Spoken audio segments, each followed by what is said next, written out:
മയ്യത്തുകൾ ഓരോന്നായി വരുമ്പോൾ അവിടെ നിൽക്കുന്നവരുടെ കണ്ണുകൾ താഴ്ന്നു. ചിലർ മുഖം തിരിച്ചു, ചിലർ നെഞ്ചിൽ കൈവച്ചു, ചിലർക്ക് കണ്ണീർ മറക്കാൻ പോലും കഴിഞ്ഞില്ല. ഇവരാണ് ഇന്നലെ വരെ ഓടിക്കളിച്ച കുഞ്ഞുങ്ങൾ. ഇവരാണ് ഇന്നലെ വരെ ഉപ്പ ഉമ്മ എന്ന് വിളിച്ച ശബ്ദങ്ങൾ. ഇന്ന് മണ്ണിലേക്ക് കൈമാറപ്പെടുന്ന നിശബ്ദ ശരീരങ്ങൾ. അബുദാബി എപ്പോഴും ഉണർന്നിരിക്കുന്ന നഗരം, തിരക്കുള്ള റോഡുകൾ, ജീവിതം മുന്നോട്ട് ഓടുന്ന ഇടം. പക്ഷേ ആ ദിവസം ഒരു കുടുംബത്തിനായി സമയം അവിടെ നിശ്ചലമായി. ഒരു വാഹനം വെറുമൊരു വാഹനം മാത്രമല്ലായിരുന്നു അത്.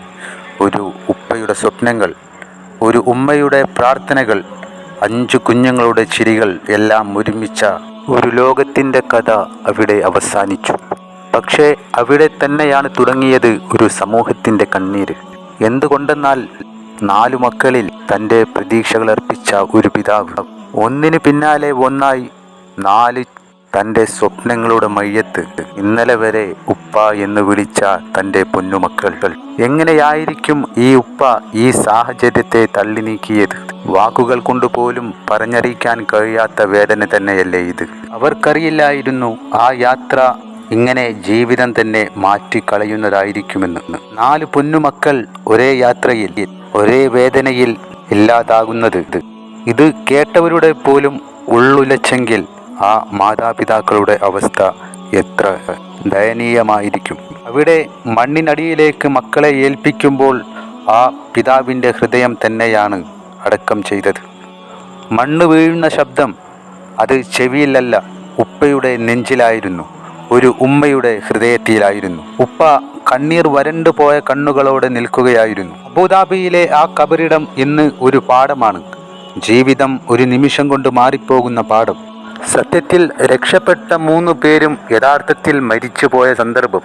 ഈ വേദനയുടെ ആഴം എങ്ങനെ അളക്കാൻ സാധിക്കും? ഓർക്കാൻ പോലും ആരും ഭയക്കുന്ന സന്ദർഭം. കൂടി നിന്നവർക്ക് പോലും കണ്ണീരടക്കാൻ പറ്റിയില്ല. ഈ പിതാവിനെ ഒന്ന് ആശ്വസിപ്പിക്കാൻ ആരുടെ വാക്കുകൾക്കും കഴിഞ്ഞില്ല. ഈ നഷ്ടം ഒരു ശിക്ഷയല്ല, ഇത് ഒരു പരീക്ഷണമാണ്. മഹത്തായ ക്ഷമയ്ക്ക് അർഹരായ ദാസന്മാർക്ക് മാത്രം നൽകുന്ന പരീക്ഷണം. നബി സല്ലല്ലാഹു അലൈഹി വസല്ലമ തങ്ങൾ പറഞ്ഞു, മക്കൾ ചെറുപ്പത്തിൽ മരിക്കുന്ന മാതാപിതാക്കൾക്ക് അവർ ഖിയാമത്ത് നാളിൽ സ്വർഗവാതിലിൽ കൈപിടിച്ച് നിർത്തുമെന്ന്. എൻ്റെ ഉമ്മയും ഉപ്പയും വരാതെ ഞാൻ സ്വർഗത്തിൽ കടക്കില്ല എന്ന് പറയുന്ന കുഞ്ഞുങ്ങൾ.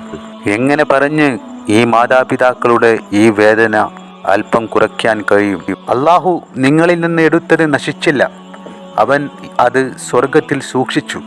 ഇന്ന് വേർപാട് വേദനയാണെങ്കിൽ നാളെ അത് ഒരു മഹത്തായ കൂടിച്ചേരലായിരിക്കും. ഈ ലോകം സ്ഥിരതയുള്ളതല്ല, ഇവിടെ വരവും പോകലും ക്ഷണികം മാത്രം. നമ്മുടെ യഥാർത്ഥ വീട് അള്ളാഹു ഒരുക്കുന്ന ആഖിറത്തിലാണ്. ഈ മാതാപിതാക്കൾക്ക് അള്ളാഹു ക്ഷമ നൽകട്ടെ. നഷ്ടത്തിൻ്റെയും വേദനയുടെയും പകരമായി സ്വർഗത്തിലെ ഉയർന്ന സ്ഥാനങ്ങൾ നൽകി ഈ പരീക്ഷണത്തെ ഒരു അനുഗ്രഹമാക്കി നൽകട്ടെ. അബുദാബി വാഹനാപകടത്തിൽ മരിച്ച 4 കുഞ്ഞുങ്ങൾക്കും യാത്രാമൊഴി ചൊല്ലി UAE. പ്രവാസി സമൂഹത്തിന്റെ കണ്ണീരിനെ സാക്ഷിയാക്കി 4 പേരുടെയും മൃതദേഹം ദുബായിൽ ഖബറടക്കി. 7-അംഗ കുടുംബത്തിൽ 10 വയസ്സുകാരി സഹോദരിയെയും ഉമ്മയെയും ഉപ്പയെയും ഈ ലോകത്ത് ബാക്കിയാക്കിയാണ് ആ 4 പേരും വിട ചൊല്ലിയത്. സഹോദരിയെയും ഉമ്മയെയും ഉപ്പയെയും ഈ ലോകത്ത് ബാക്കിയാക്കിയാണ് ആ 4 പേരും വിട ചൊല്ലിയത്.